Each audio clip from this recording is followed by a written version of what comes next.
건이는 그날도 다음날도 그리고 그 다음날도 숲에 가지 않았다. 그 남자가 자기를 원하면서 기다리고 있다는 느낌이 드는 한, 아니 그런 느낌이 든다고 생각되는 한 건이는 가지 않았다. 그러나 사흘째 되는 날 건이는 끔찍할 정도로 불안하고 초조해졌다. 하지만 숲에 가서 또다시 그 남자에게 허벅다리를 벌리고 싶은 생각은 여전히 들지 않았다. 건이는 다른 할 거리들을 있는 대로 다 생각해 보았다. 가령 셰필드로 드라이브를 가든지 아니면 사람들을 방문하러 갈 수도 있을 것이다. 그런데 그 일들 역시 하기 싫었다. 그래서 마침내 그녀는 산책이나 가기로, 물론 숲 쪽이 아니라 그 반대 방향으로 가기로 결심했다. 그녀는 이문의 다른 쪽 울타리에 있는 조그만 철문을 통해 매회의 쪽으로 나가볼 생각이었다. 흐리지만 조용하고 거의 따스럽다고까지 할 만한 봄날이었다. 그녀는 자기가 무슨 생각을 하는지도 모르고 상념에 깊이 빠져서 주변의 것에 무관심한 채 마냥 걸었다. 그녀는 주위를 제대로 의식하지 못하고 있었는데 그러다가 매어해의 농장의 개가 크게 짖는 소리에 그만 깜짝 놀라 정신을 차렸다. 벌써 매어해의 농장이었다. 매어해의 농장의 풀밭은 라그비의 임원 울타리까지 이어져 있어서 두 곳은 서로 이웃인 셈이었다. 하지만 코니가 이곳을 방문한 지는 상당히 오래되었다. 벨, 그녀는 커다란 흰색 볼테리어 개에게 소리쳤다. 벨, 나 잊었니? 날 모르겠어? 그녀는 평소 개들을 무서워했다. 그런데 벨은 뒤로 물러나면서 계속 크게 지지댔다. 그녀는 농장 마당을 지나서 토끼 사육장 있는 길로 가고 싶던 참이었다. 플린트 부인이 나타났다. 그녀는 콘스턴스와 동갑으로 예전에 학교 선생을 했으며 다소 매력적인 면도 없지 않았다. 하지만 코니는 그녀를 속이 좁고 거짓된 여자가 아닌가 하고 의심쩍게 여기고 있었다. 아이고, 채틀리 부인이 오셨네. 아이고, 이런. 그러면서 플린트 부인의 두 눈은 다시금 밝게 타올랐고 얼굴은 어린 소녀처럼 발갛게 달아올랐다. 벨, 아이고, 이런. 채틀리 부인께 짖다니. 벨, 조용히 못해? 그녀는 앞으로 달려 나오면서 손에 들고 있던 하얀 천을 개에게 내려치듯 마구 휘둘러 대었고 그런 다음 코니에게로 다가왔다. 개가 전에 날 알아보았는데 코니는 악수를 하면서 말했다. 플린트 부부네는 채틀리 집안의 임차인이었다. 물론 저 개는 마님을 알아보지요. 그저 한번 뽐내본 것뿐이랍니다. 밝게 타오르는 눈빛과 당황한 듯 붉어진 얼굴로 쳐다보면서 플린트 부인은 말했다. 하지만 부인을 뵌 지 상당히 오래되어서 그렇기도 할 겁니다. 그간 부인께서는 건강이 좀 좋아지셨는지요? 예, 덕분에 이젠 괜찮답니다. 겨울 내내 거의 뵙지 못했군요. 좀 들어오셔서 저희 아기 한번 보시지 않겠어요? 글쎄요. 코니는 망설였다. 그럼 잠깐만요. 플린트 부인은 먼저 집안을 좀 정리하려고 날듯이 후다닥 달려 들어갔고 코니는 천천히 뒤를 따라 들어가서 좀 어두운 부엌에서 잠시 머뭇거리며 기다렸다. 그곳에는 주전자가 벽난로 불가에서 끓고 있었다. 곧 플린트 부인이 돌아왔다. 누추하지만 용서해 주시겠지요? 그녀는 말했다. 이리로 들어오세요.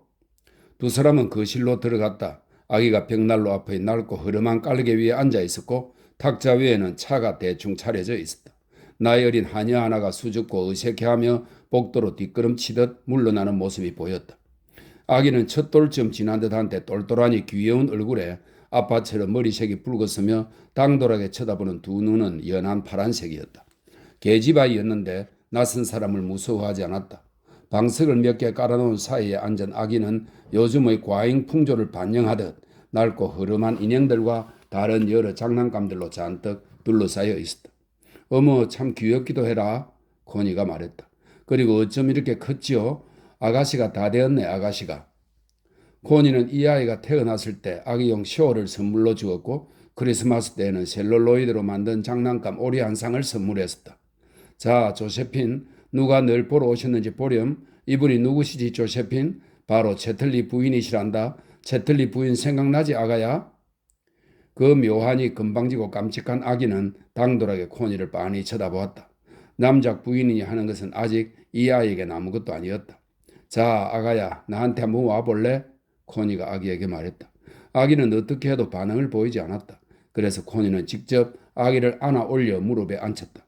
아기를 무릎에 앉혀 보듬는 것은 그 얼마나 따뜻하고 사랑스러운 느낌인지 보드랍고 자그만 팔이며 아무렇게나 달랑거리고 있는 깜찍하니 자그만 다리며 모두 귀여울 뿐이었다.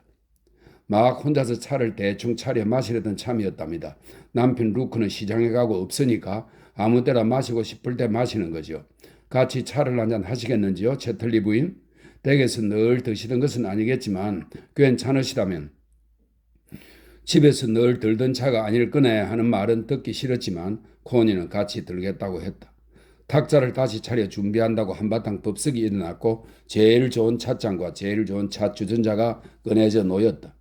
괜히 수고스럽게 그럴 필요가 전혀 없는데요. 코니는 말했다. 그러나 그렇게 수선을 피우지 않는다면 플린트 부인에게 무슨 재미가 있을 것인가. 그래서 코니는 아기를 데리고 놀았고 거리낌 없고 계집아이다운 아기의 귀여운 짓에 즐거워하면서 어린 아기의 보드랍고 따뜻한 몸으로부터 깊고 육감적인 기쁨을 느꼈다. 어린 생명, 아무 두려움을 모르는 존재, 자기를 방어할 힘이 하나도 없기에 오히려 이토록 아무 두려움이 없는 존재. 다른 사람들은 모두 두려움에 그토록 마음이 졸아들어 있건만.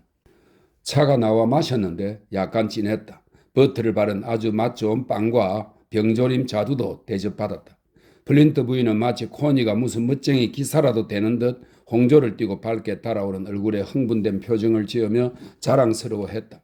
그러고 나서 그들은 여자들끼리 하는 진짜 잡담을 좀 나누면서 둘 다 그걸 즐겼다. 하지만 차 대접이 보잘것없어서 죄송하군요. 플린트 부인이 말했다. 집에서 들던 차보다 훨씬 맛있는걸요. 코니는 진심으로 말했다. 오, 정말요? 플린트 부인은 그렇게 말했지만 물론 믿지는 않았다. 그러나 마침내 코니는 자리에서 일어났다.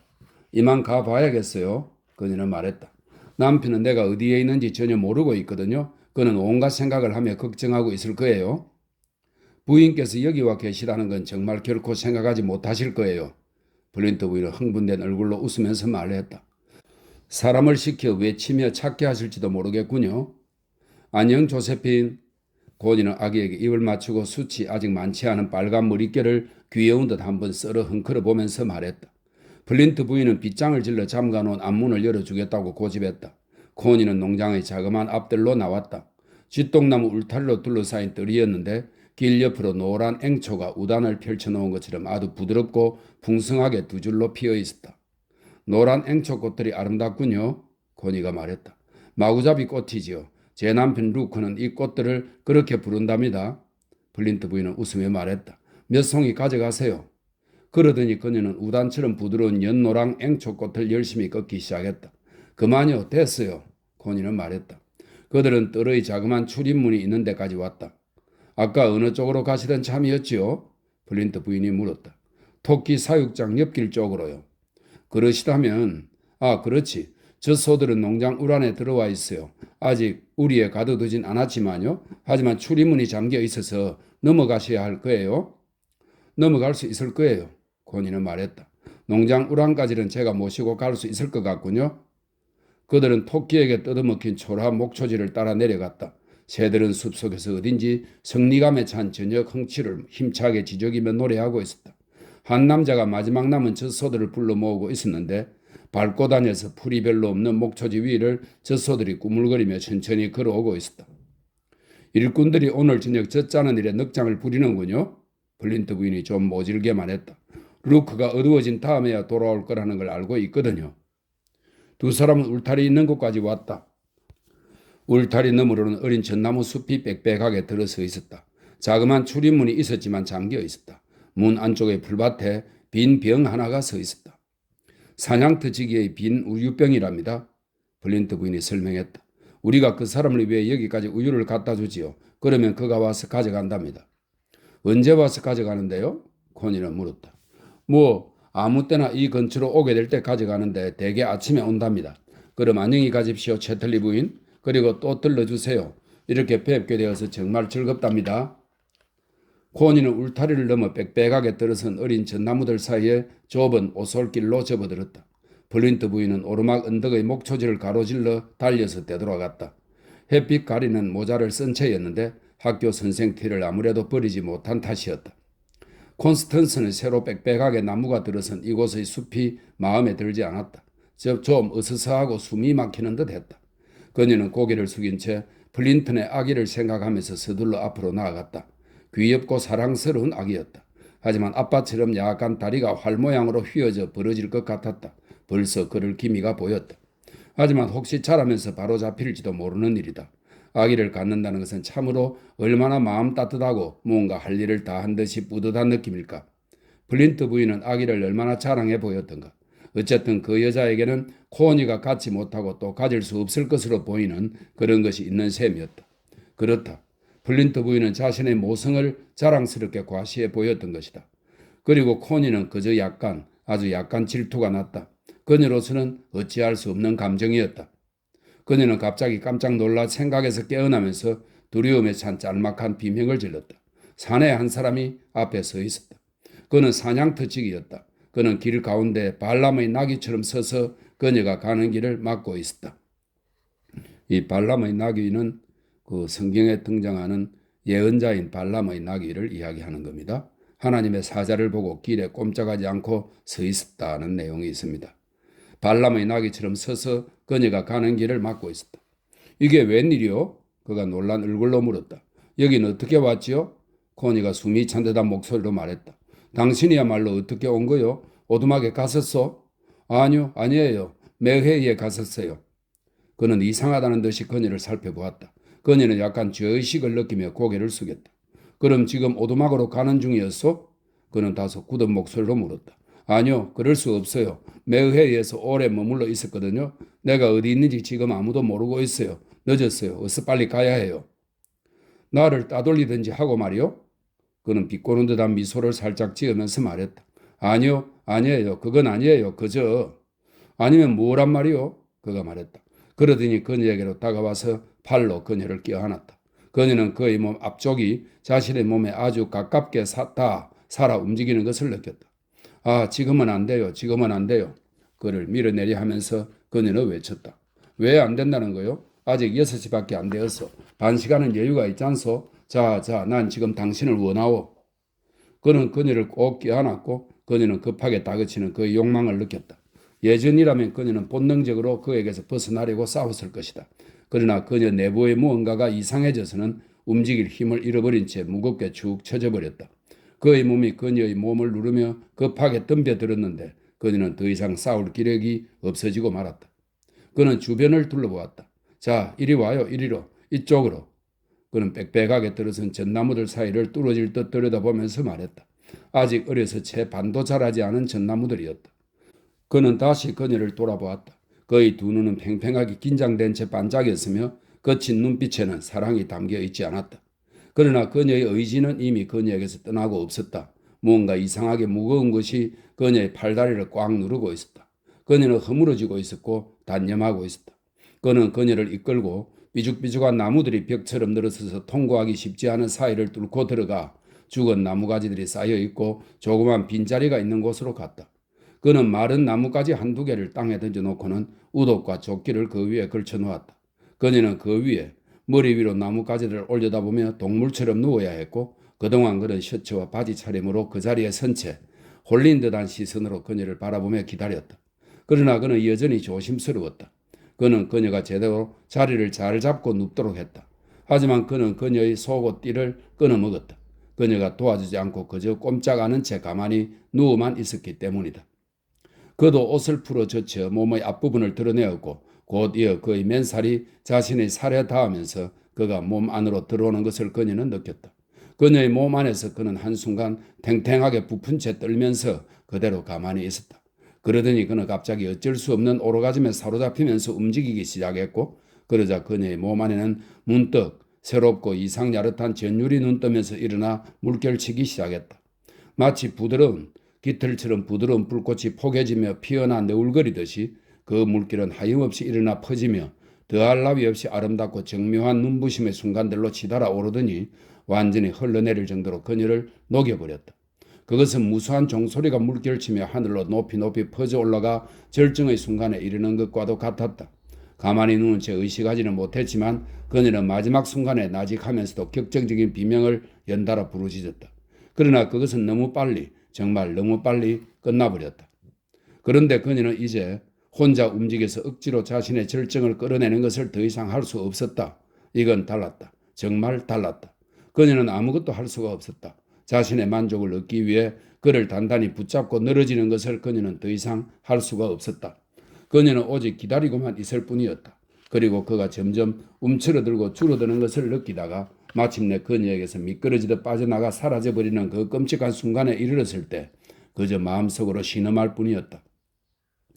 그동안 그녀의 자궁은 온통 활짝 열린 채 부드러워져 있었고 조수 아래 휩쓸린 말미잘처럼 부드럽게 아우성치며 그가 다시 들어와 그녀의 욕구를 채워주기를 간절히 외치고 있었다. 그녀는 정열에 사로잡혀 무의식적으로 그에게 매달렸다. 그는 결코 그녀에게서 완전히 빠져나가 버리지 않았다. 그녀는 곧 부드러운 그의 귀두가 그녀의 몸 안에서 다시 꿈틀거리기 시작하더니 묘한 율동으로 달아오르듯 솟아나면서 묘하고 율동적인 움직임으로 점점 커지는 것을 느꼈다. 그것은 점점 부풀대로 부풀어 오르더니 마침내 그에게 간절히 매달려 있는 그녀의 의식을 가득 채웠고 곧이어 움직임이라기보다는 점점 깊어져가는 순수한 감각의 소용돌이라고 할 말로 형언할 수 없는 움직임을 다시금 시작했다. 그리고 그 감각의 소용돌이는 그녀의 모든 육체 조직과 의식을 뚫고 점점 깊고 깊게 소용돌이치며 들어가더니 마침내 그녀는 하나의 완전한 동시문을 이룬 감각의 유체가 되어 그 자리에 누운 채 알아들을 수 없는 비명을 무의식적으로 내지르고 있었다. 완전한 밤의 암흑으로부터 터져나오는 소리, 그것은 생명의 외침이었다. 사내는 자기 몸 아래에서 들려오는 그 소리를 일종의 경외감을 가지고 들었으며 그 순간 그의 생명은 용솟음치듯 뿜어져 나와 그녀의 몸속으로 들어갔다. 그리고 그 소리가 가라앉음에 따라 그도 역시 가라앉았고 그가 의식하지 않고 완전히 조용하게 엎드려 있는 동안 그를 붙잡고 있던 그녀의 힘도 서서히 풀렸으며 마침내 그녀는 축 늘어져 꼼짝 않고 누워버렸다. 그리고 두 사람은 아무것도 의식하지 못한 채 서로의 존재까지도 잊고서 둘 다 멍하니 누워있었다. 마침내 정신을 차리기 시작한 그는 자신이 완전히 무방비 상태의 나체라는 것을 깨닫게 되었다. 그녀는 자신을 누르며 휘감고 있던 그의 몸이 풀어지는 것을 알아챘다. 그는 떨어져 나가고 있었다. 하지만 가슴 속에서 그녀는 그가 자신을 덮었던 몸을 떼어 떠나가는 것이 견딜 수 없게 느껴졌다. 그는 이 순간 언제까지나 그녀를 몸으로 덮어주고 있어야 했던 것이다. 그러나 그는 마침내 몸을 떼어 떨어져 나갔다. 그러고는 그녀에게 입을 맞추고 그녀의 옷을 당겨 덮어준 뒤 자기도 옷을 여미기 시작했다. 그녀는 나뭇가지 사이로 허공을 올리다 보면서 그대로 누워 있었다.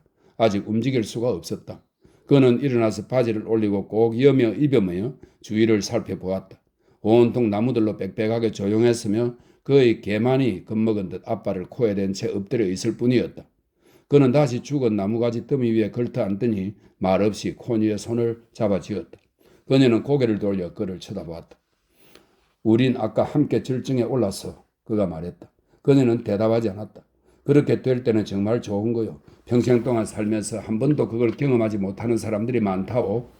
그는 다소 꿈꾸는 듯한 목소리로 말했다. 그녀는 생각에 잠긴 그의 얼굴을 들여다보았다. 그래요. 그녀가 말했다. 그래서 당신은 기쁜가요? 그는 그녀의 눈을 마주 들여다보았다. 그렇소. 그가 말했다. 기뻐. 하지만 신경 쓰지 마시오. 그는 그녀가 말하지 않았으면 했다. 그래서 그녀에게 몸을 구부려 입을 맞추었다. 그러자 그녀는 그가 언제까지라도 그렇게 입을 맞추고 있어야 한다는 느낌이 들었다. 마침내 그녀는 일어나 앉았다. 사람들이 함께 절정에 오르는 경우가 별로 많지 않은가요? 그녀는 순진한 호기심으로 물었다. 대부분의 사람들은 그런 경험을 전혀 못한다오.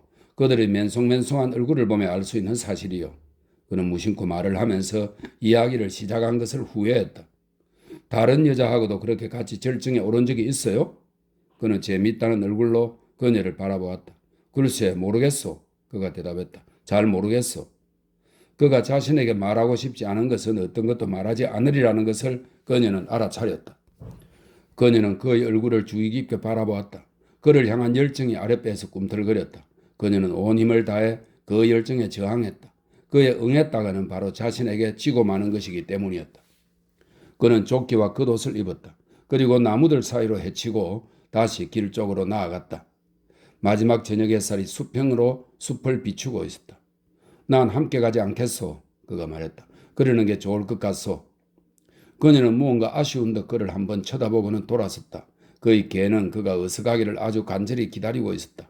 그리고 그는 아무것도 할 말이 없는 듯 보였다. 할 말이 아무것도 남아있지 않은 듯이 말이다. 코니는 천천히 집을 향해 가면서 자신의 내부에 있는 다른 존재의 깊이를 깨달았다. 또 다른 자아가 그녀 내부에서 살아나 그녀의 자궁과 창자 속에서 타오르며 부드럽게 녹아 흐르고 있었다. 그리고 이 자아를 통해 그녀는 그를 흠모했다. 그를 흠모하는 마음은 점점 깊어져 걷고 있는 그녀의 두 무릎에서 힘이 빠질 정도였다.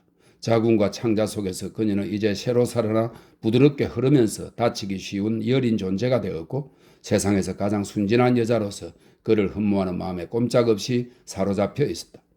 꼭 어린아이 같은 느낌이야. 그녀는 혼자 중얼거렸다. 내 안에 어린아이가 있는 것 같은 느낌이야. 정말 그랬다. 마치 그녀의 자궁이 이제까지 항상 닫혀만 있다가 마침내 열려서 새로운 생명, 거의 묵직한 찜과도 같지만 사랑스러운 생명으로 꽉 채워진 것 같았다. 만일 아이를 갖게 된다면 그녀는 마음속으로 혼자 중얼거렸다. 만일 그 사람을 내 안에 어린애로 갖게 된다면 그 생각에 그녀의 팔다리는 녹아 흐르는 듯 했다. 그녀는 자기 혼자만의 아이를 낳는 것과 자신의 내장이 간절히 끌리며 사모하는 사람의 아이를 낳는 것에는 엄청난 차이가 있다는 것을 깨달았다. 아빠의 경우는 어느 정도 평범한 것이었다. 하지만 자신의 창자와 자궁 속에 흠모하는 남자의 아이를 갖는다는 것은 그것은 이제까지의 자신과 아주 다른 존재가 되어 마치 모든 여성성의 중심과 창조의 수면 상태로 깊이 빠져드는 것 같은 느낌을 주었다. 그녀에게 새로운 경험으로 다가온 것은 열정이 아니었다. 그것은 간절한 흠모의 마음이었다. 자신이 항상 그것을 두려워해 왔다는 것을 그녀는 알고 있었다. 자신을 꼼짝없이 무력한 존재로 만들어버리기 때문이다. 그녀는 아직도 그것을 두려워하고 있었다. 그를 너무 지나치게 흠모하게 된다면 자신의 존재가 상실되고 지워져 버리지 않을까 하는 걱정 때문이었다. 자신의 존재가 지워지는 것을 그녀는 원하지 않았다. 그것은 미개인 여자처럼 노예가 되는 것이었다. 그녀는 노예가 되어서는 안 되었다. 그녀는 자신의 흠모하는 감정이 두려웠다. 하지만 즉시 그것에 저항하여 싸우지는 않을 것이다. 자신이 그것에 맞서 싸울 수 있다는 것을 그녀는 알고 있었다. 자궁과 창자에 가득 찬 부드럽고 깊은 흠모의 열정과 싸워 그것을 짓밟아 물리칠 수 있는 굉장한 자기 의지가 그녀의 가슴 속에는 있었다. 그녀는 지금이라도 당장 그렇게 할 수 있었다. 즉 그렇게 할 수 있다고 생각했다. 그러면 자신의 열정을 그녀 자신의 의지로 다룰 수 있게 될 것이다. 아, 그렇다. 바코스를 섬기는 여사제처럼 숲속을 질주하는 바코스의 신도처럼 정열적인 존재가 되는 것이다. 그리고 찬란한 남근의 신 이아코스를 찾아가는 것이다. 어떠한 독립된 개성도 없이 그저 순수하게 하인으로서 여자를 섬기는 신을 말이다. 그 남자, 그의 개인적 존재, 그러한 것이 감히 끼어들어서는 안 된다. 그는 그저 신전의 하인으로서 그녀 자신의 것인 그 찬란한 남근을 몸에 지니고 관리하는 존재에 불과할 뿐이다.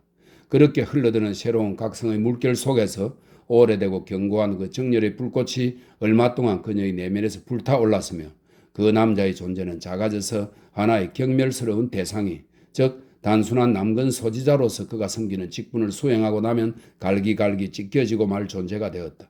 그녀는 자신의 팔다리와 몸속에서 바코스를 섬기는 여사제의 힘이 광채를 번뜩이고 쏜살같이 달리면서 남성을 쓰러뜨리고 짓밟는 여성의 존재가 약동하는 것을 느꼈다. 그러나 그렇게 느끼는 동안 그녀의 마음은 무거웠다. 그녀는 그 존재를 원하지 않았기 때문이다. 그것은 이미 다 알려져 있는 것으로서 생명을 낳지 못하는 불모의 힘이었다. 흠모의 마음이야말로 오히려 그녀의 소중한 보배였다.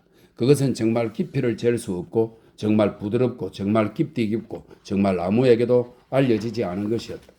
그렇다 정말. 그녀는 그 견고하고 빛나는 여성의 힘을 포기할 것이다. 그것은 이제 지긋지긋해졌고 그걸로 인해 온몸이 뻣뻣해져 있었다. 그녀는 새로운 생명의 온천수에 소리 없는 흠모의 노래를 부르는 그녀의 자궁과 창자 저 깊은 곳에 몸을 담글 것이다. 이 남자를 두려워하기엔 아직 너무 일렀다. 메어헤이까지 걸어가 보았어요. 그리고 플린트 부인과 차를 마셨죠. 그녀는 클리포드에게 말했다. 그 집 아이가 좀 보고 싶었거든요. 빨간 거미줄 같은 머리카락을 난 아이가 아주 사랑스럽더군요. 정말 귀여웠어요. 플린트 씨는 시장에 가고 없어서 플린트 부인하고 아기랑 함께 차를 마셨죠. 내가 어디 갔나 궁금했었나요? 글쎄 좀 궁금했지. 하지만 당신이 어디 들러서 차를 마시겠거니 하고 생각했어. 클리포드는 질투하는 듯이 말했다. 일종의 투시력 같은 육감으로 그는 그녀에게 뭔가 새로운 것이, 그가 전혀 이해할 수 없는 어떤 것이 생겼음을 알아차렸다. 하지만 그는 그것을 아기 탓으로 돌렸다. 코니의 마음을 아프게 하는 것은 모두 그녀가 아기를 가질 수 없다는 것. 말하자면 자동적으로 아기를 임신하여 낳을 수 없다는 사실에 있다고 그는 생각했다. 이 문을 지나 철문 쪽으로 가시는 게 보이더군요. 부인, 볼턴 부인이 말했다. 그래서 아마 목사관이라도 들르셨겠지 하고 저는 생각했답니다. 그럴 뻔했지요. 그러다가 대신 메어헤이 쪽으로 발길을 돌렸어요. 두 여자의 눈이 서로 마주쳤다. 볼턴 부인의 회색 눈은 반짝이면서 탐색하는 듯 했으며 코니의 파란 눈은 베일에 덮인 듯 묘하게 아름다웠다. 볼턴 부인은 코니에게 연인이 생겼다는 확신에 가까운 느낌이 들었다.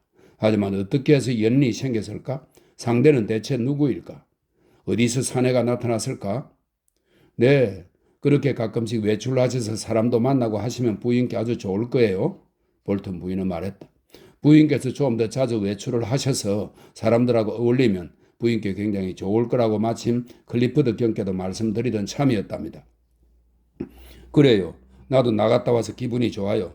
그런데 클리퍼드 참 깜찍하니 재밌고 사랑스러운 아기였어요. 코니가 말했다. 밝은 오렌지색의 꼭 거미줄 같은 머리카락을 가졌는데 말이에요. 하늘색 도자기 빛깔 눈이 어쩜 그리 묘하니 깜찍하고 당돌한지 몰라요. 물론 계집아이예요. 계집아이가 아니고서는 그렇게 당돌할 수가 없지요. 아무리 프랜시스 드레이크 경처럼 용감한 꼬마라도 그 아기보다는 대담하지 못할 거예요. 맞습니다, 부인. 플린턴의 집 아이들은 어뢰 그렇답니다. 그 집 사람들은 언제나 성격이 좀 건방지고 머리카락이 모래빛깔이지요. 볼턴 부인이 말했다. 당신도 한번 아기를 보지 않을래요, 클리퍼드? 당신에게 보여주고 싶어서 차를 마시러 오라고 초대했는데.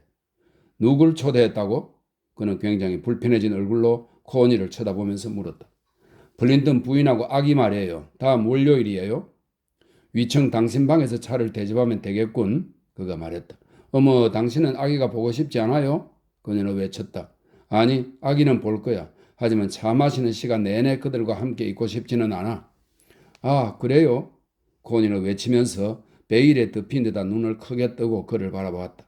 하지만 그를 정말로 보고 있지는 않았다. 그는 어떤 다른 존재였던 것이다. 부인 방에서 편안하게 차를 드시면 되겠군요. 게다가 플린트 부인도 클리프드 경께서 자리에 함께 계시는 것보다 더 편안하게 여기실 거예요. 볼턴 부인이 말했다. 코니에게 연인이 생겼다고 그녀는 확신했다. 그러자 그녀의 영혼 속에서 무언가 크게 기뻐하며 환희하는 것이 있었다. 하지만 과연 남자는 누굴까? 누굴까? 혹시 플린트 부인한테서 무슨 단서를 알아낼 수 있을지 모른다. 그날 저녁 코니는 목욕을 하려 하지 않았다. 그의 살이 그녀의 살에 닿는 느낌, 끈끈하게 몸에 밀착된 그의 몸의 촉감은 그녀에게 소중했으며 어떤 의미에서는 신성하기도 했다. 클리퍼드는 심기가 아주 불편했다. 저녁 식사 후에도 그는 코니를 놓아주려 하지 않았다.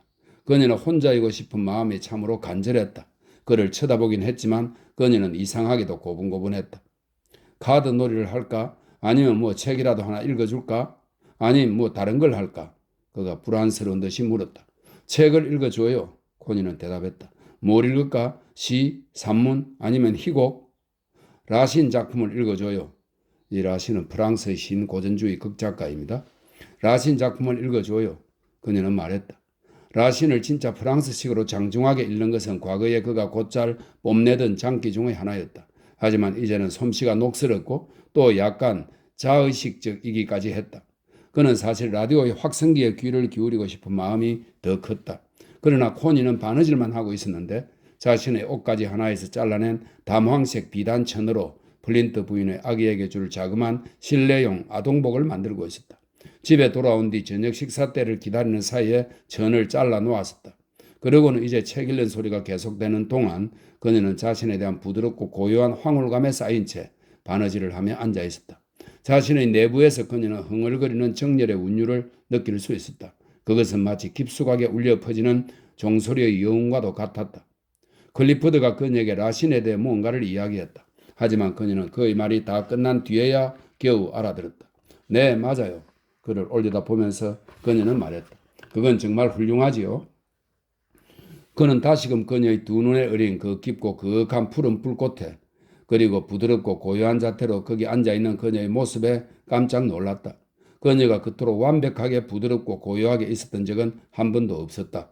마치 그녀의 몸의 감도는 어떤 향기에 취해 빠져드는 것처럼 그는 그저 맥없이 그녀에게 매혹되고 말았다. 그래서 그는 그저 맥없이 읽기를 계속할 따름이었으며 프랑스로 낭독하는 그의 쉰 목소리는 굴뚝 속에서 윙윙 울어대는 바람 소리처럼 그녀에게 들려왔다. 라신의 작품은 한마디도 그녀의 귀에 들어오지 않았다. 그녀는 부드러운 황홀경에 잠겨 있었다. 마치 잇눈을 틔우면서 봄의 즐거운 신음소리를 희미하게 내며 출렁이는 숲과도 같은 모습이었다. 같은 세계 속에서 자신과 함께 그 남자가, 그 이름 없는 남자가 남근의 신비에 쌓인 아름다운 모습을 하고 아름다운 발로 돌아다니고 있는 것을 그녀는 느낄 수 있었다. 그리고 자신의 몸 안에서 모든 혈관 속에서 그 남자와 그의 아기의 존재를 느꼈다. 그의 아기는 그녀의 온 혈관 속에 마치 황혼빛처럼 스며 흐르고 있었다. 그녀는 손도 없고 눈도 발도 없으며 보물처럼 빛나는 황금빛 머리칼도 없나니. 이것은 서윈번의 해 뜨기 전의 노래에 나오는 구절입니다. 그녀는 마치 하나의 숲과 같았으니 지푸르게 우거져 얽힌 참나무 숲이 수없이 많은 잇눈을 틔우면서 들리지 않는 노래를 흥얼거리고 있는 것 같았다. 그동안 욕망의 새들은 복잡하게 얽히고 우거진 그녀 육체의 드넓은 숲속에 잠들어 있었다. 그러나 클리프드의 목소리는 탁탁 부딪히는 듯 꾸르륵 넘어가는 듯 기이한 소리를 내면서 계속되었다. 그것은 얼마나 이상스러웠는지 책 위로 몸을 구부린 채 거기 앉아 담력스러우면서 교양 있는 묘한 모습을 하고 벌어진 양 어깨에 다리라고 할 수 없는 다리를 달고 있는 그는 참으로 얼마나 이상스럽게 보이는지. 무슨 이상한 새처럼 날카롭고 냉정하며 굽힐 줄 모르는 완고한 의지를 지니고서 도대체 따뜻한 온기라고는 찾아볼 수 없는 그의 존재는 참으로 얼마나 이상스러운지. 영혼은 전혀 없고 오직 비상하게 예리한 의지, 차가운 의지만을 지니고 있는 내시의 그 무슨 기묘한 생물들 가운데 하나 같은 존재. 그녀는 그에 대한 두려움에 잠시 몸서리쳤다. 그러나 다음 순간 생명의 부드럽고 따뜻한 불꽃이 그의 존재보다 더 강하게 타올랐고 그러자 그 진정한 것들은 감추어져 그가 알 수 없게 되었다. 읽기가 끝났다. 그녀는 깜짝 놀라 정신을 차렸다. 고개를 들어 쳐다본 그녀는 클리프드가 창백하고 섬뜩한 시선으로 정오하는 듯이 자신을 주시하고 있는 걸 보고 더욱 놀랐다. 정말 놀라워요. 당신은 라신을 정말 근사하게 읽어요. 그녀는 부드러운 목소리로 말했다. 라신이 직접 읽는 걸 듣는 것만큼이나 근사하다고 하지 그래? 그는 매몰차게 말했다. 뭘 만들고 있는 거야? 그는 물었다. 블린트 부인의 아기에게 줄 옷을 만들고 있어요. 그는 고개를 돌려 외면했다. 어린애. 오로지 그것에만 그녀는 사로잡혀 있다. 요컨대 그는 연설조의 목소리로 말했다. 우리는 원하는 것을 모두 라신에게서 찾을 수 있지. 질서 있게 다스려지고 형태가 주어진 감정은 무질서한 감정보다 더 중요한 거야. 그녀는 베일에 덮인 듯이 멍한 눈을 크게 뜬 채 그를 빤히 쳐다보았다. 그래요. 나도 그렇게 믿어요. 그녀는 말했다. 현대의 세계는 감정을 아무렇게나 풀어놓음으로써 감정을 속되게 만들어 왔을 뿐이야. 우리에겐 지금 고전적인 절제가 필요해. 그래요. 그녀는 백치 같은 감정만 담긴 라디오 소리에 멍한 얼굴로 귀를 기울이고 있는 그의 모습을 생각하면서 천천히 말했다. 사람들은 풍부한 감정을 지닌 채 하지만 사실 그들은 아무것도 느끼지 못하지요. 낭만적이라는 것은 바로 그런 것일 뿐이라고 난 생각해요. 맞아, 바로 그래. 그가 말했다. 사실 그는 좀 피곤했다. 그날 저녁은 피곤한 저녁이었다. 차라리 전문 기술 서적을 읽든지 탄광 지배인을 만나든지 아니면 라디오를 듣든지 하는 게 더 나을 뻔했다. 볼튼 부인이 엿기름을 넣은 우유 2잔을 가지고 들어왔다. 클리프드는 잠이 잘 오게 하고 코니는 살이 붙게 하기 위한 것이었다. 볼튼 부인의 제안으로 밤마다 자기 전에 의뢰 마시는 음료였다. 자기 잔을 다 마시고 나자 코니는 이제 자기 방으로 갈 수 있게 되어 기뻤는데 클리프드가 잠자리에 눕는 것을 도와주지 않아도 되어 더욱 고마웠다. 그녀는 잔을 가져다가 쟁반 위에 놓고는 방 밖으로 내놓으려고 쟁반을 집어들었다. 잘 자요 클리프드. 편히 잘 자길 바라겠어요. 라신 작품은 꿈처럼 마음속에 스며드는군요. 잘 자요. 그녀는 어느새 문 있는 데까지 가 있었다. 그에게 잘 자라는 입맞춤도 하지 않은 채 나가고 있었다. 그는 날카롭고 차가운 시선으로 그녀를 노려보았다. 그래, 저녁 내내 책을 읽어주며 함께 시간을 보냈는데 그녀는 이제 잘 자라고 입도 맞추지 않는군. 이토록 깊은 무정함이 어디 있단 말인가. 물론 그런 입맞춤이란 단지 형식적인 것에 불과하다고 할 수도 있겠지만 삶을 지탱해 주는 것은 바로 그런 형식들 아닌가? 그녀의 이런 행동은 정말이지 볼셰비키주의자의 행태나 다름없어. 그녀의 본능은 볼셰비키적이야. 그는 차갑고 분노에 찬 시선으로 그녀가 사라진 문간을 응시하며 노려보았다. 취미는 분노. 그러고 나자 다시금 어두운 밤의 공포가 그를 덮쳤다. 그는 일종의 신경 조직으로 짜인 그물과도 같았다. 그래서 긴장하여 일에 몰두하면서 정력으로 가득 차 있거나 라디오에 귀를 기울이면서 완전히 무아지경에 빠져들어 있지 않을 때면 위험하게 덮쳐오는 공허감과 불안에 시달리곤 했다. 그는 두려웠다. 그런데 코니는 마음만 먹으면 이 두려움을 그에게서 쫓아줄 수가 있었다. 하지만 그녀에겐 그럴 마음이 없다는 것이, 그렇게 할 생각이 없다는 것이 분명했다. 그녀는 무정했다. 그녀를 위해 그가 해준 그 모든 것에 대해 그녀는 그저 냉정하고 무정할 뿐이었다. 그녀를 위해 그는 자신의 인생을 포기했는데 그녀는 그에게 무정하게만 대했다. 그녀는 오직 자기 하고 싶은 대로만 하려고 할 뿐이다. 귀부인은 자신의 의지를 사랑한다네.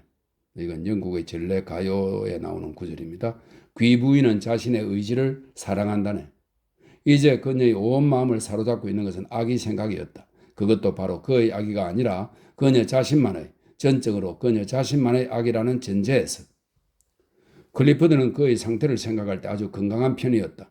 얼굴이 아주 건강해 보이고 혈색도 좋았으며 떡 벌어진 양 어깨는 튼튼하고 가슴도 불룩하니 늠름해 보였는데 그것은 그간 살이 좀 찐 탓도 있었다. 하지만 동시에 그에겐 죽음에 대한 두려움이 있었다. 끔찍한 공허가 어딘가에서 어쩐지 그를 위협하는 듯 했고 이 텅 빈 10년 같은 공허 속으로 그의 정력은 결국 무너져 내리고 말 것 같았다. 정력이 없어졌을 때 그는 이따금씩 자신이 죽은 것처럼, 정말로 죽어버린 것처럼 느끼곤 했다. 그리하여 그의 다소 튀어나온 창백한 두 눈에는 묘한 표정이 깃들기 시작했는데 은밀한 듯 하지만 약간 잔인함에 아주 냉혹한, 그러면서도 동시에 그의 뻔뻔스럽다고까지 할 시선이었다. 이 뻔뻔스러운 표정은 정말 이상했다. 마치 불행한 삶에도 불구하고 그가 삶에 대해 승리를 거두고 있는 듯한 표정이었다. 그 누가 의지의 신비를 알랴. 의지는 천사들에게조차 맞서 승리할 수 있는 것이니. 이것은 19세기 미국 작가 에드거 앨런 포가 쓴 단편 소설 라이제이어의 첫머리에 나오는 구절을 변형해서 옮긴 것이라고 합니다. 그러나 그가 특히 두려워한 것은 바로 잠을 이루지 못하는 밤이었다. 그럴 때면 정말 무섭기 짝이 없었는데 소멸의 공포가 사방에서 그를 옥죄어 왔다. 그럴 때면 삶다운 것이 전혀 없이 존재한다는 것, 즉 깜깜한 밤에 생명 없이 존재하고 있다는 것이 정말 소름 끼치도록 끔찍했다. 그러나 이제는 종을 울려 볼턴 부인을 부를 수 있었다. 부르면 그녀는 언제든지 달려올 것이다. 그것은 커다란 위안이었다. 실내복 차림으로 따은 머리를 등에 늘어뜨린 채 비록 그 갈색 머리에는 희끗희끗하게 백발이 섞여들긴 했지만 소녀처럼 얼뜬 듯한 표정을 지으며 그녀는 달려올 것이다. 그리고는 그에게 커피나 카밀레 차를 끓여주고 또 그와 체스를 두거나 피켓놀이를 할 것이다. 그녀는 여자 특유의 묘한 능력으로 몸의 4분의 3이 잠들어 있을 때조차 체스를 상당히 잘 둘 수 있어서 만만하게 그녀를 이길 수 없을 정도였다. 그래서 밤의 고요하고 다정한 분위기 속에서 두 사람은 마주 앉아, 아니 그녀는 앉고 그는 침대에 누워 독서용 등불이 외롭게 그들에게 빛을 비춰주는 가운데 그녀는 그의 잠에 빠지고 그는 일종의 두려움에 그의 사로잡힌 채 함께 몇 판이고 체스를 두곤 했다. 그러고는 함께 커피를 마시며 비스킷을 먹기도 했다. 밤의 침묵 속에 잠겨 그 아무 말도 없이, 하지만 서로에게 확신이 되어주면서 말이다. 그런데 이날 밤 볼턴 부인은 채틀리 부인의 연인이 누구인지 궁금하게 생각하고 있었다. 그리고 그녀의 테드, 죽은 지 아주 오래되었지만 그녀에게는 결코 죽은 사람이 아닌 남편 테드 생각도 그녀는 하고 있었다. 남편 생각을 하자 세상에 대한 그 오래도록 묵은 원한이 다시 솟아올랐다. 그것은 특히 고용주들에 대한 것, 즉 그들이 남편을 죽였다는 원한이었다. 그들이 실제로 남편을 죽인 것은 아니었다. 하지만 그녀의 감정으로는 그들이 남편을 죽인 거나 마찬가지였다. 바로 그것 때문에 내면 깊은 곳 어딘가에서 그녀는 허무주의적 파괴주의자이자 진정한 무정부주의자였다. 반쯤 잠든 상태에서 남편 테드에 대한 생각과 채틀리 부인의 누군지 모를 연인에 대한 생각이 서로 뒤섞였고, 그러자 클리포드 경과 그가 대변하는 모든 것들에 대한 강렬한 원한을 코니와 공유하고 있는 듯한 느낌이 그녀에게 들었다. 하지만 그러면서도 그녀는 지금 그와 함께 피켓을 하고 있었고 두 사람은 6펜스 내기까지 걸었다. 준 남작과 피켓을 한다는 것은 비록 그에게 6펜스를 잃는다고 해도 만족감을 주는 원천이었다. 카드 놀이를 할 때 그들은 항상 내기를 했다. 그렇게 함으로써 클리프드는 자신을 잊어버릴 수가 있었다. 그리고 대개 그가 내기에서 이기곤 했다. 오늘 밤 역시 그가 이기고 있었다. 그러니 첫 새벽이 밝아오기 시작할 때까지는 잠을 자려고 하지 않을 것이다. 다행히도 4시 반쯤 되자 날이 밝아오기 시작했다. 코니는 먼저 잠자리에 들었고 그동안 내내 깊이 잠들어 있었다. 그러나 사냥터지기 역시 편히 잠들 수가 없었다. 그는 닭장을 닫고 숲을 한 바퀴 순찰하고 나서는 집으로 가서 저녁을 먹었다. 그러나 그는 잠자리에 들지 않았다. 그 대신 불가에 앉아 생각에 잠겼다. 그는 페브실레스의 어린 시절과 5, 6년간의 결혼 생활에 대해 생각했다. 그의 아내에 대해 생각할 때면 언제나 쓰라린 마음뿐이었다. 그녀는 지독히도 야만스러웠다. 그러나 1915년 봄 그가 군대에 들어갔던 이래 지금껏 만나본 적이 없었다. 하지만 지금도 그녀는 채 3마일도 떨어지지 않은 곳에 살고 있었고 전보다 더 야만스러웠다. 살아있는 동안 그녀를 다시 만나게 되는 일이 결코 없기를 그는 바랐다. 그는 군인으로서 외국에서 보낸 생활에 대해서도 생각했다. 인도, 이집트, 그리고 인도에서의 생활, 말과 더불어 맹목적이고 생각 없이 살던 생활. 그를 아주 좋아했고 또 그 자신도 좋아했던 대령, 장교로서 대위가 될 가능성이 아주 컸던 중위 시절의 몇 년간 그러다가 대령이 폐렴으로 사망했고 그 자신도 죽을 뻔하다 간신히 살아났지만 건강을 크게 해치고 심한 불안감에 빠져 헤매다가 제대를 하고 영국으로 돌아와 다시 노동자가 된 것이었다. 그는 삶과 적당히 타협하고 있었다. 그는 자신이 적어도 이 숲 속에서 당분간은 안전할 거라고 생각했었다. 숲은 아직 사냥을 할 수 없는 상태라 그는 꼭만 기르면 되었다. 엽총 시중을 들 필요는 당분간 없을 것이다. 삶으로부터 떨어져서 혼자 살아갈 수 있을 것이고 그게 그가 바라는 전부였다. 일종의 숨어들 자리가 그에게 필요했던 것이다. 게다가 이곳은 바로 그의 고향이기도 했다. 비록 그에게 무슨 의미가 있는 존재가 되어준 적은 결코 없었지만 어쨌든 그의 어머니도 이곳에 살고 있었다. 그래서 그는 외부와의 연결이나 희망 같은 것 없이 그저 하루하루 삶을 유지하며 계속 살아나갈 수 있었다. 그것은 그가 스스로를 어떻게 해야 할지 몰랐기 때문이었다. 그는 자기 자신을 어떻게 해야 할지 몰랐다. 몇 년 동안 장교로 지내면서 아내며 가족을 거느린 다른 장교들이나 관리들과 뒤섞여 살아보았던지라 그에겐 소위 출세를 해보겠다는 열망이 완전히 사라지고 없었다. 그가 알았던 중상계급과 상류계급 사람들에겐 어떤 질긴 근성이 고개를 쭉 빼고 무언가 알아내리고 살펴대는 묘하게 질긴 근성과 생기 없는 면이 있었다. 그리고 그것은 그로 하여금 그들을 냉정히 대하게 했고 자신은 그들과 다르다는 느낌만을 갖게 했다. 그래서 그는 자신의 계급으로 돌아온 것이었다. 그런데 돌아와 발견한 것은 몇 년간 떨어져 있는 동안 그가 잊고 있었던 것, 즉 천박한 좀스러움과 혐오스럽게 짝이 없는 저속한 생활 태도였다. 생활 태도나 행동 거지가 얼마나 중요한 것인가를 그는 마침내 인정하게 되었다. 동전 반잎이나 삶의 자잘한 것들에 대해 걱정하지 않는 채 하는 것조차 얼마나 중요한가를 그는 또한 인정하게 되었다. 그런데 평범한 하층계급의 사람들에게는 그렇게 아무렇지 않은 채 하는 구석이 전혀 없었다. 그저 베이컨이 1펜이 비싸니 싸니 하는 것이 복음서 내용이 바뀌는 것보다 훨씬 더 심각한 일이었다. 그것이 그는 견딜 수가 없었다. 그리고 또다시 임금을 둘러싼 다툼이 있었다. 유황계급 속에서 살아본 경험이 있는 그는 임금 붕괴에 어떤 해결을 기대한다는 것이 얼마나 쓸데없는 일인지를 알고 있었다. 죽음 이외에는 어떤 해결책도 있을 수가 없는 문제였다. 유일하게 할 수 있는 일이란 그저 신경 쓰지 않는 것, 임금에 대해 신경 쓰지 않는 것뿐이었다. 하지만 가난하고 살기가 비참해지면 신경을 쓸 수밖에 없었다. 어쨌든 임금은 이제 사람들이 유일하게 신경 쓰는 문제가 되었다. 돈에 구애되어 신경 쓰는 것은 커다란 암처럼 온 세상에 퍼져 모든 계급 개개인들의 마음을 갉아먹고 있었다. 하지만 그는 그렇게 돈에 대해 신경 쓰기를 거부했다.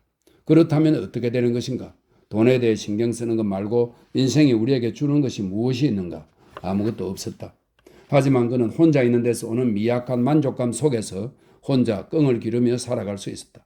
물론 결국에 가서는 아침 식사 후 사냥 나온 뚱뚱한 신사들의 총에 맞아 죽고 말 꽁들이었다. 따라서 그것은 헛되고 무익한 삶이기도 했다. 정말 무한히 쓸모없는 삶이었다. 그러나 그렇다고 신경 쓰고 고민할 필요가 어디 있는가? 그래서 그는 지금껏 신경 쓰지 않고 고민도 하지 않으며 살아왔다. 그런데 이제 이 여자가 그의 삶 속으로 들어온 것이다. 그는 그녀보다 거의 10살가량이나 위였다. 게다가 인생 경험에 있어서는 밑바닥 산부터 시작한 그가 1000살이나 위였다. 두 사람의 관계는 점점 가까워지고 있었다. 이었고 그것이 완전히 꽉 맞물리게 되어 두 사람이 함께 삶을 살아가야 할 날이 오리라는 것을 그는 예견할 수 있었다. 사랑의 결박은 풀기 고달픈 것이니 그렇다면 어떻게 되는 것인가? 과연 어떻게 되는 것인가? 발을 디디고 시작할 아무것도 없이 그는 다시 시작해야 하는 것인가? 이 여자가 얽혀들게 해야 하는 것인가? 불구인 그녀의 남편과 그 끔찍한 싸움을 벌려야 하는 것인가?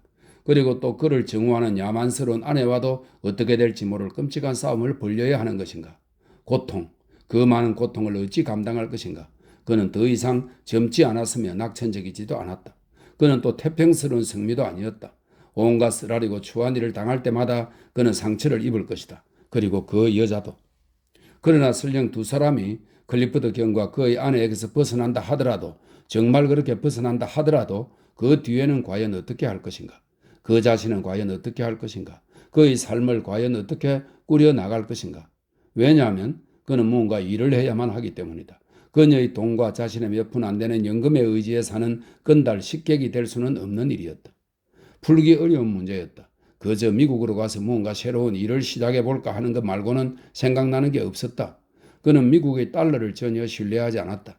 그러나 혹시 무언가 다른 것이 있을지도 몰랐다. 그는 편히 쉬는 것은 물론 잠자리에 들 수조차 없었다. 한밤중까지 괴로운 상념에 사로잡혀 망연자실한 듯 앉아있다가 그는 갑자기 의자에서 일어나서는 그독과 엽총을 찾아 들었다. 자, 따라오너라. 그는 개에게 말했다. 밖에 나가는 게 제일 낫겠다. 별이 총총했지만 달은 뜨지 않은 밤이었다. 그는 천천히 꼼꼼히 살피면서 부드러운 발걸음으로 살그머니 걸으며 순찰을 돌았다. 그가 감시하여 막아야 하는 것은 토끼를 잡으려고 덫을 놓는 광부들, 특히 메어헤이 쪽의 스택스게이트 광부들 뿐이었다. 그러나 지금은 토끼의 번식기였고 광부들조차 어느 정도 이를 배려해주고 있었다. 그렇지만 밀렵꾼을 찾아 살그머니 순찰을 도는 일은 그의 신경을 진정시켜 주었고 그의 마음을 상념에서 벗어나게 해 주었다. 그러나 천천히 주의 깊게 구역을 돌며 순찰을 하고 나자 그는 피곤해졌다. 거의 5마일 가까이 걷는 일이었다. 그는 언덕의 꼭대기로 올라가 주위를 둘러보았다. 언제나 끊임없이 돌아가고 있는 스택스게이트 탄경에서 들려오는 소음, 희미하게 기계가 끌리는 듯한 그 소음을 제외하고는 아무 소리도 들리지 않았다. 그리고 스택스게이트 공장의 줄지어 늘어선 눈부시게 환한 전기불을 제외하고는 거의 아무 빛도 보이지 않았다. 세상은 어둠 속에서 연무에 쌓인 듯 잠들어 있었다. 2시 반이었다. 그러나 잠들어 있으면서도 세상은 기차 소리나 도로를 달리는 대형 화물차 소리에 뒤흔들리거나 용광로에서 솟구치는 장밋빛 섬광의 불꽃을 받아 번쩍거리곤 하는 모습이 여전히 불안하고 잔인해 보였다. 그것은 철과 석탄, 곧 철의 잔인함과 석탄의 연기, 그리고 그 모든 것을 몰아대는 끝없는 탐욕의 세상이었다. 오직 탐욕뿐이었고 그 탐욕은 세상이 잠들어 있는 가운데도 꿈지럭거리고 있었다. 추웠다. 그래서 그는 기침을 했다. 맑고 차가운 바람이 불어 언덕 위를 스쳐갔다. 그 여자 생각이 났다. 지금 갖고 있거나 혹 앞으로 갖게 될지 모르는 것까지 모두 다 내주고라도 지금 이 순간 그녀를 따뜻하게 껴안고 같이 담요 한 장에 감싸여 함께 잠들 수만 있었으면 하는 심정이었다. 영혼에 대한 모든 희망과 이제까지 과거로부터 얻은 모든 것을 그는 다 내주고라도 지금 이 자리에 그녀가 있어 담요 한 장에 같이 따뜻하게 감싸여 함께 잠을, 그저 잠만을 잘 수 있었으면 했다. 그 여자를 품에 안고 잠드는 것, 그것만이 지금 유일하게 필요한 것으로 여겨졌다. 그는 오두막으로 갔다. 그러곤 담요로 몸을 감싸고 마루에 누워 잠을 청했다. 그러나 잠은 오지 않고 춥기만 했다. 게다가 자기 존재의 불완전한 본질이 참담하게 느껴져 왔다. 홀로 존재하는 자신의 불완전한 상태가 참담하게 느껴져 왔다. 그녀가 보고 싶었다. 그녀를 만지고 그녀를 몸에 꼭 껴안고 완전한 순간을 맛보며 잠들고 싶었다. 그는 다시 일어나서 밖으로 나갔다. 이번에는 이문의 출입문을 향해 갔는데 문을 지난 뒤 천천히 길을 따라 저택이 있는 쪽으로 갔다. 거의 4시가 가까웠지만 여전히 맑고 추운 밤 공기에 날이 밝아올 기미가 전혀 보이지 않았다. 그는 어둠에 익숙해져 있어서 어둠 속에서도 사물을 잘 알아볼 수가 있었다. 서서히 그 큰 저택은 자석처럼 그를 끌어당겼다. 그는 그녀 가까이 있고 싶었다. 그것은 욕망이 아니었다. 그건 아니었다. 그것은 바로 홀로 있음의 불완전함에 대한 참담한 의식, 말없이 자신의 품에 안겨 있을 여자를 간절히 필요로 하는 그런 참담한 의식에서 비롯된 것이었다. 혹시 그녀가 있는 방을 알아낼 수 있을지 몰랐다. 어쩌면 그녀를 불러내기까지 할 수도 있을지 몰랐다. 아니면 그녀가 있는 곳으로 어떻게 해서든가 찾아 들어갈 수 있을지도 몰랐다. 그만큼 그 필요는 절실했다. 그는 천천히 소리 없이 저택으로 향하는 오르막길을 올라갔다. 그리고는 언덕 꼭대기에 있는 커다란 나무들을 돌아 자동차 진입로가 있는 데까지 나아갔다. 도로는 저택 현관 앞의 마른 목골 잔디밭을 멋지게 빙 휘돌며 이어져 있었다. 집 앞의 그 커다란 마른 목골의 평평한 잔디밭 가운데 서 있는 두 그루의 우람한 너도밤나무가 어두운 대기 속에 거무스름한 형체를 우뚝 드러내고 있는 모습이 벌써 그의 눈에 들어왔다. 저택은 낮고 길게 뻗은 모습을 어렴풋하게 내보이며 서 있었다. 아래층의 클리포드 경 방에만 불빛이 하나 밝혀져 있었다. 그러나 그녀가 이토록 가차없이 그를 끌어당긴 그 가냘픈 실의 다른 쪽 끝을 쥐고 있는 그 여자가 과연 어느 방에 있는지 그는 알 수 없었다. 손에 총을 든 채 그는 조금 더 가까이 다가갔다. 그러고는 도로 위에 꼼짝 않고 서서 저택을 지켜보았다. 지금이라도 어쩌면 그녀가 있는 곳을 알아내 무언가 방법을 써서 그녀에게 갈 수 있을지도 몰랐다. 저택은 난공불락의 요새가 아니었다. 그는 강도만큼이나 영리하게 행동할 수 있었다. 그녀에게 왜 갈 수 없다 말인가. 그는 꼼짝 않고 서서 기다리고 있었다. 그러는 동안 새벽이 희미하고 알아차릴 수 없게 조금씩 그의 등 뒤로 밝아왔다. 저택의 불빛이 꺼지는 것이 보였다. 그러나 볼턴 부인이 창가로 와서 암청색의 오래된 비단 커튼을 열어젖히고는 어두운 방 안에 가만히 서서 새벽이 밝아오는 아직 어슴푸레한 바깥을 내다보는 것을 그는 보지 못했다. 그녀는 간절히 바라던 새벽이 밝기를 고대하면서 클리프드에게 어서 정말로 날이 밝았다는 확신이 들기만을 기다리고 있었다. 왜냐하면 날이 밝은 것을 확신하면 그는 거의 곧 바로 잠이 들곤 했기 때문이다.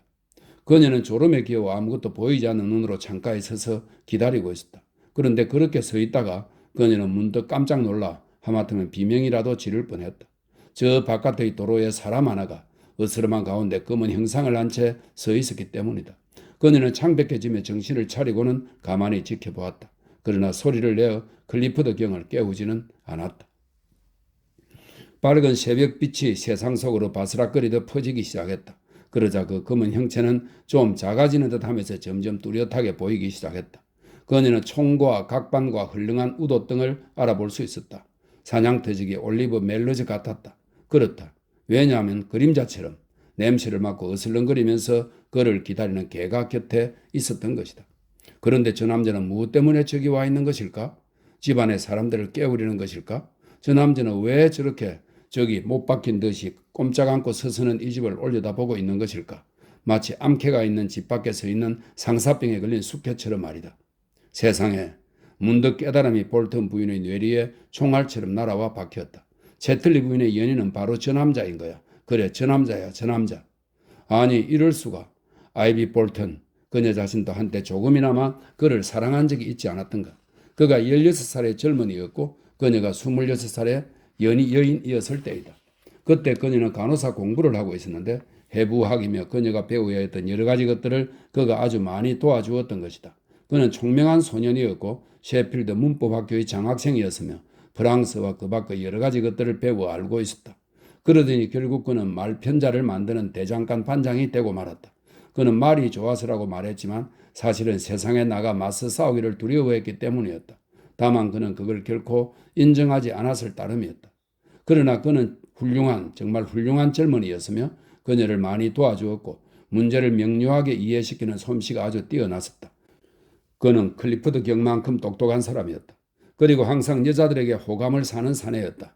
남자들보다는 여자들과 다 더 잘 지낸다고 사람들이 말할 정도였다. 그러다가 어느 날 그는 마치 스스로에게 한풀이하고 자신을 욕보이는 것처럼 그 여자 버사 쿠처와 결혼해버렸다. 사람들은 스스로에게 한풀이하고 자신을 욕보이기 위해 결혼을 하는 경우가 있는데 그것은 바로 그들이 무언가에 대해 실망하였기 때문이다. 따라서 그 결혼은 당연히 실패할 수밖에 없었다.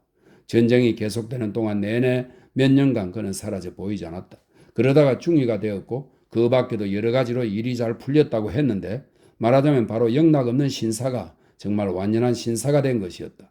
그러더니 나중에 태버실에 돌아와서는 겨우 사냥터지기가 되어 살았다. 정말이지 세상에는 기회가 주어졌을 때 그것을 잡지 못하는 사람들이 있다. 그가 사실은 세상 어느 신사 못지않게 훌륭한 언어를 구사할 수 있다는 것을 아이비 볼튼 그녀 자신은 알고 있는데 그는 마치 최하층의 사람처럼 순 더비셔 사투리를 다시 쓰고 있는 것이다. 아니 이런 그러니까 우리 마님께서 바로 그 남자에게 반한 거라 이 말이지. 하기야 뭐 그에게 반한 게 우리 마님이 처음은 아니지. 그에게 뭔가 특별한 데가 있거든. 하지만 생각해 보라고. 바로 이곳 데버시얼에서 태어나 자란 사내하고 라그비 저택의 주인 마님인 그녀가 놀아나다니 말이야. 이건 참으로 지체 높고 군이 높은 채틀리 가문에게 일대 치욕이 아닐 수 없겠군. 그러나 그 남자, 그 사냥터지기는 날이 밝아옴에 따라 깨달았다. 소용없는 일이야. 자신의 고독한 존재로부터 벗어나려고 하는 것은 소용없는 일이야. 그건 우리가 안고 살아가야만 하는 것이야. 평생 동안 말이야. 다만 이따금씩 어쩌다 그 빈자리가 채워질 수 있을 뿐이지. 그저 이따금씩 말이야. 하지만 그런 때조차 우리는 기다려야지 억지로 오게 할 수는 없어. 우리는 자신의 고독한 존재를 받아들이고 평생 동안 그것을 안고 지키며 살아야 해. 그리고 가끔씩 어쩌다 그 빈자리가 채워지는 때가 찾아오면 오는 대로 받아들일 뿐이야. 하지만 그런 때란 스스로 찾아오는 것이지 억지로 오게 만들 수는 없는 거야. 그러자 그를 잡아 끌어 그녀를 찾아오게 했던 그 피 끓는 욕망이 갑작스럽게 뚝 꺾이며 부러져 버렸다. 그래야만 한다고 생각했기 때문에 그는 그것을 부러뜨려 버렸다. 양쪽에서 같이 서로를 향해 다가오는 것이 있어야 했다. 따라서 그녀가 그에게 오고 있지 않다면 그도 그녀를 찾아내려고 애쓰지 않을 것이다. 그렇게 해서는 안 되었다. 그는 돌아가 떨어져서 그녀가 올 때까지 기다리고 있어야 하는 것이다. 그는 다시금 고독을 받아들이면서 생각에 깊이 잠긴 얼굴로 천천히 돌아섰다. 그렇게 하는 게 더 낫다는 것을 그는 알았다. 그녀가 그에게로 찾아와야 한다. 그가 그녀의 뒤를 쫓아다니는 것은 아무 소용이 없었다. 정말 아무 소용없는 일. 볼튼 부인은 그가 사라지는 모습을 보았다. 그리고 그의 개가 그의 뒤를 쫓아 달려가는 것도 보았다. 원 일은 그녀는 말했다. 저 사람이라고는 전혀 짐작하지 못했는걸. 하지만 저 사람인 줄 진작에 짐작할 수 있는 것이기도 했어. 저 남자는 젊었을 때 나에게도 잘 대해주었거든. 내가 테드를 잃은 뒤에 말이야. 이런 이 사실을 하면 저기 누워있는 저희는 과연 뭐라고 말할까? 그러면서 그녀는 이미 잠들어 있는 클리포드를 승리한 듯한 얼굴로 한번 헐끗 바라보면서 조용히 방으로 걸어 나갔다.